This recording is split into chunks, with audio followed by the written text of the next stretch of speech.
Hello, எல்லாரும் கொடைக்கானல் போறோம்டா. நான் கேட்டது, ஆனா அவர் எனக்கு கொடுத்தது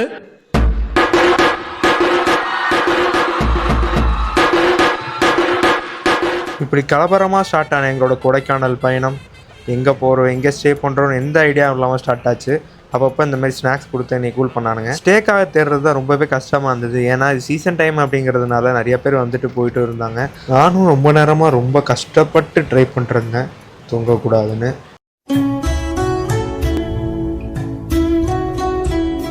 ரெண்டு பேரும் ஃப்ளைட்டில் தானே ட்ராவல் பண்ணுறோம். பேரமௌண்ட்டாக ஜெட் ஏர்வேஸ் அப்போ ட்ரெயினில் தான் போகிறோம்.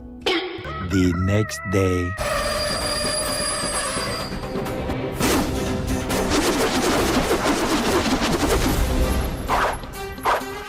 என்னது இது? அசால்ட் அவளை காலை வச்சிட்டான். இனி நடக்க போகிற விபரீதங்களுக்கு நான் பொறுப்பு இல்லை.